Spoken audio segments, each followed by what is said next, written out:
I want to start a business that's pretty much dying, Mm.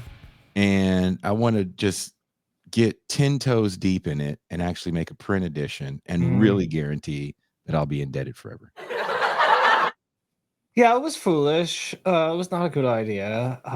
But we've been going 10 years now, so it wasn't completely foolish because it worked. It's worked. I mean, we're still here. I mean, we have no money, but we survive.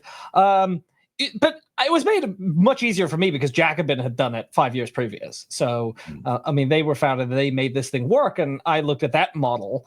And that was the proof that. So you need to ask Bhaskar really why he thought that it could work, because I thought that it could work because their magazine had worked. So I thought, okay, well, it can be done. I really like print, and I had a blog at the time, but I was very unsatisfying, and I was like, I'd really like to do a magazine. So I made a prototype magazine. It looked real nice. People encouraged me. Some people didn't. Some people said, this is a disaster. Why are you pursuing this? You should focus on your studies and try to get a career. Why are you making little magazines?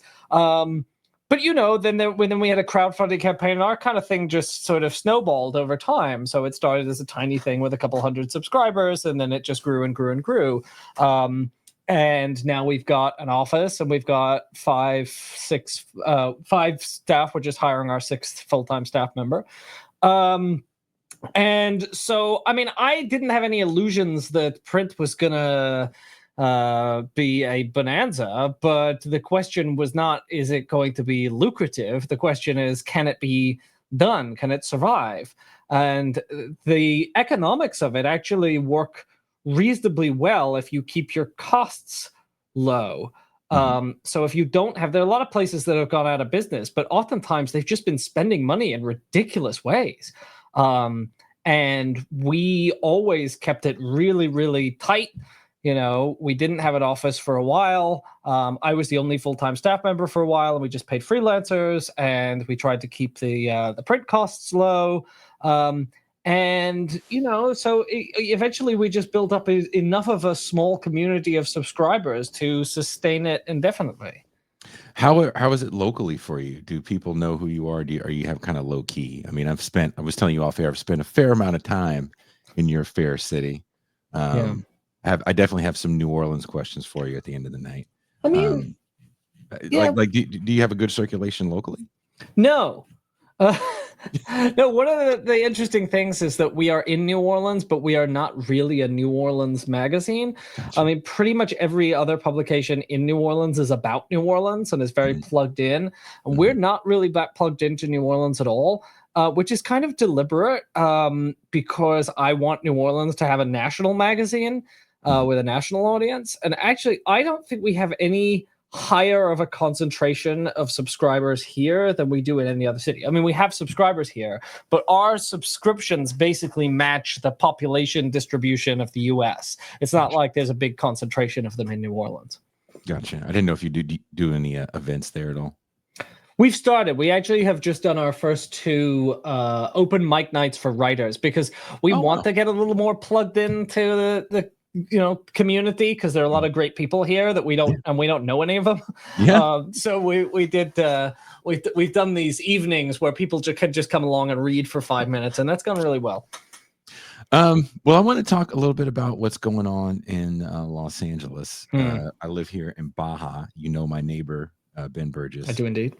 I convinced him to move down to Podcast Central, as we jokingly call it here in Mexico. It's just us.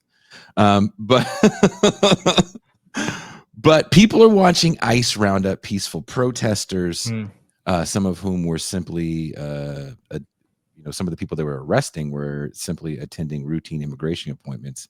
How does this moment reflect the gap you and Chomsky write about between America's supposed ideals and its actual behavior? Well, I mean, what's always interesting to me about domestic, I mean, this book is about foreign policy, but domestic authoritarianism follows the same kind of pattern that we lay out in the book, which is that there's all the rhetoric, and the rhetoric is freedom. The rhetoric is liberty. The rhetoric is security and peace. And then the reality on the ground is authoritarian brutality. And what's incredible to me, right, is that people like J.D. Vance, Stephen Miller, Donald Trump, who justify this, it's still incredible to me that you can do it in the name of small government and freedom. And you're building a police state. You're literally, you have these heavily armed police in the streets, brutalizing people, violating their civil liberties, attacking peaceful protesters, and yet somehow you can maintain that myth that you're doing it for idealistic reasons, that you're doing. I mean, they never say. This is what's extraordinary, and what we go through in the book is no one ever says, like, I'm building a police state, like I'm building an authoritarian nightmare, I'm building a dystopia. I mean, they always say, like, I am creating security, prosperity for all, universal happiness. So it's remarkable, the contrast between the rhetoric and the on-the-ground reality. I mean, the level of dissonance there. And in foreign policy, of course, it's just completely wild, where we're just supporting the most brutal regimes in the name of democracy.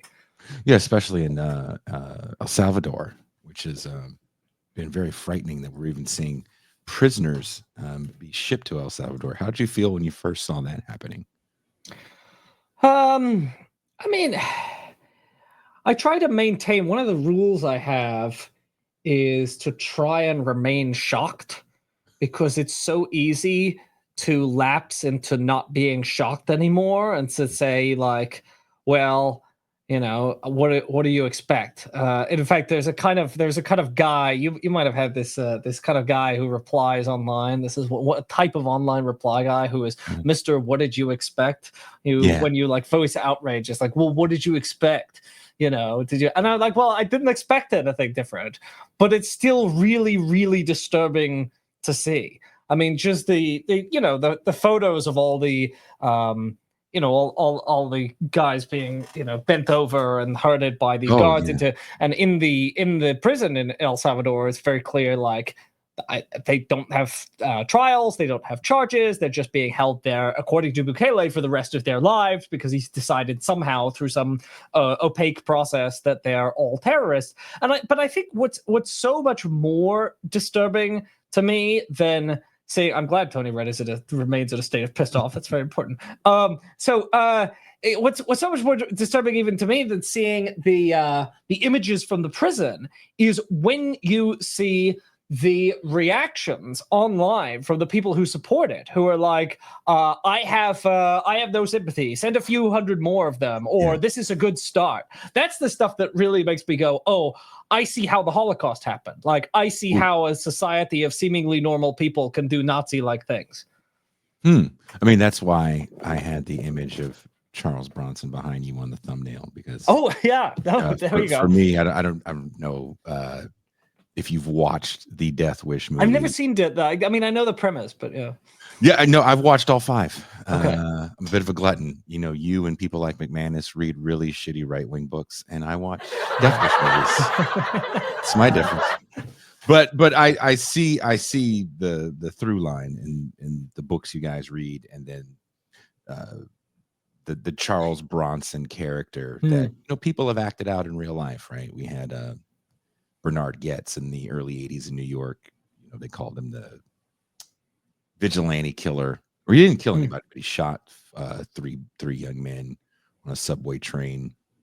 And when New York was like actually really violent in the 80s, and the young men weren't even trying to rob him. I think they asked him a question, and he shot him. But we can have that conversation another time. But then Daniel Penny and Jordan Neely. Oh yeah, I mean, if you want to go a more modern route, all the people celebrating, this guy who strangled a guy on the subway, and the guy who did the strangling is the folk hero. I feel like there was a little more pushback. I think for this is my opinion. Well, I don't live in New York. Yeah.